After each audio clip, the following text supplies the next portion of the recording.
오늘 영상에서는 초보 투자자분들께서 부동산 카페를 현명하게 활용하실 수 있는 방법에 대해서 알려드리도록 하겠습니다.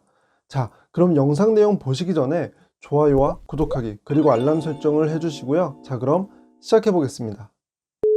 반갑습니다. 광화문 금융러 제이스입니다.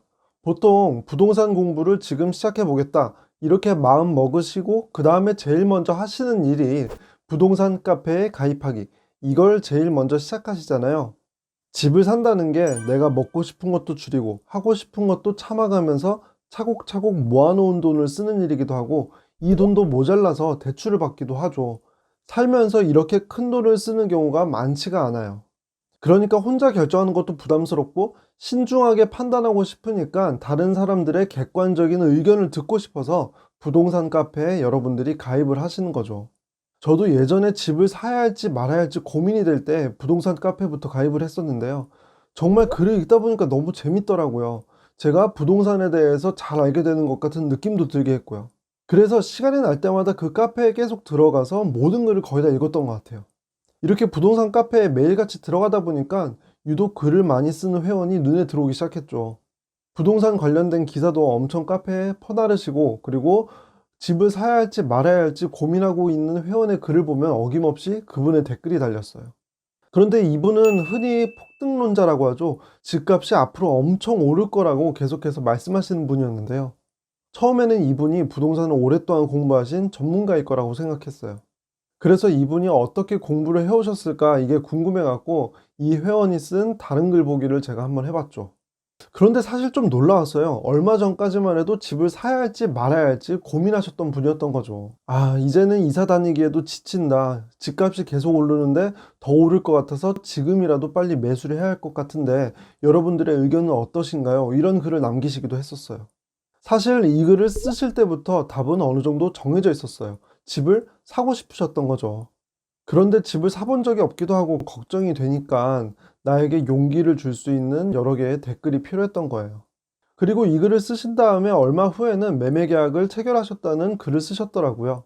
그리고 그 다음부터는 예측하실 수 있듯이 그분께서는 아파트 가격이 폭등할 거라는 글을 올리기 시작했던 거예요. 나중에 보니까 아파트 매매 계약을 했다는 글만 지우셨더라고요. 아마 다른 회원이 이분이 얼마 전에 아파트 매매 계약을 한 걸 보고 이걸 갖고 시비를 거셨던 것 같아요. 당연히 이거랑 반대되는 케이스도 있죠.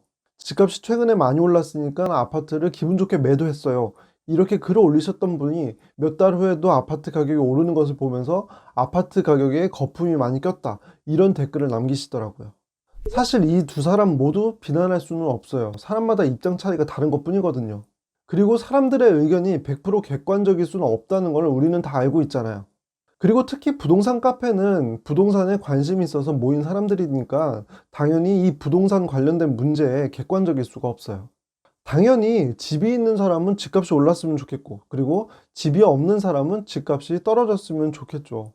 이걸 깨달은 이후에 저는 이제 객관적인 자료라고 볼 수 있는 데이터로 부동산을 공부해 봐야겠구나 이렇게 생각을 했고요. 집값이 오를 거다, 떨어질 거라고 주장하는 근거에 대해서 데이터를 통해서 검증을 해보려고 노력을 한 거죠. 제가 통계학을 전공하기도 했고 10년 가까이 금융회사에서 리스크 관련 업무를 했기 때문에 이 방법이 저한테는 맞았던 거죠. 저는 다른 사람의 말을 무조건 맹신해서 다수의 의견을 따르는 건 위험하다고 생각해요. 특히 투자에서는 다수의 의견이 맞을 때보다는 틀릴 때가 더 많기도 했고요. 만약에 데이터를 통해서 부동산 공부를 시작하고 싶으시다면 제가 우측 상단에 링크를 띄워드릴 테니 한번 이 영상들을 참고해 보시면 좋을 것 같고요. 그런데 대부분의 사람들은 숫자만 보면 머리가 핑 도는 그런 분들이 계시잖아요. 그렇기 때문에 모든 분들이 부동산을 데이터로 공부를 할 수가 없겠죠. 만약에 나는 숫자만 봐도 머리가 핑 돈다 이런 분들께서는 부동산 카페를 제가 제안해 드리는 방법으로 한번 이용해 보세요. 그 방법은 바로 내가 갖고 있는 생각에 반대되는 글만 찾아보는 거예요. 우리들 마음속에는 어느 정도 답을 다 갖고 있어요. 아, 요즘에 전셋집 구하기도 어렵고 월세를 내자니 돈이 아까운데 차라리 이참에 집을 사버릴까? 이렇게 강한 확신까지는 아니더라도 이 정도의 내가 갖고 있는 생각은 있는 거죠. 이런 분들께서는 집값이 떨어진다는 의견을 많이 참고해 보시는 게 좋아요. 요즘에 집값이 하락할 거라고 얘기하는 유튜버들도 많고 블로거도 많고 그리고 카페 회원들도 있잖아요. 이런 사람들의 영상이나 글을 열심히 참고해 보시고 그 근거를 한번 정리해 보세요. 이런 글을 쭉 보고도 나는 적어도 집값이 떨어지지는 않을 것 같다. 그리고 우리 가족의 편안함을 위해서는 지금 집을 사는 것이 더 나을 것 같다. 이렇게 판단이 되시면 그때 집을 사는 거죠. 반대로 나는 지금 집이 없고 집값이 떨어지길 바라는 분들도 계시잖아요. 이런 분들께서 제일 주의하셔야 될 것은 집값이 바닥일 때 그때 사시려고 하는 거예요. 사실 바닥이나 꼭지, 이 타이밍을 잡는 거는 사람이 할 수 없는 일이에요. 이런 분들은 막상 집값이 떨어져서 무리 없이 집을 살 수 있는데도 집값을 바닥에 잡기 위해서 더 떨어지길 기다리는 경우가 있죠. 그리고 이렇게 기다리는 사이에 집값이 떨어지진 않고 오히려 집값이 올라서 결국 집을 사지 못하고 이런 악순환이 반복되는 경우가 많습니다. 그러니까 이런 분들은 집값이 오를 거라고 주장하시는 분들의 의견도 충분히 참고를 해보시고 적당한 타이밍에 매수를 해야겠다, 이렇게 생각하시는 게 좋아요. 여러분들께서 현명한 판단을 내리고 싶으시다면 다른 사람의 의견도 현명하게 받아들일 줄 알아야 합니다. 오늘 제 영상이 도움이 되셨다면 좋아요와 구독하기, 그리고 알람 설정을 해주시고요. 제 영상 끝까지 시청해 주셔서 감사합니다.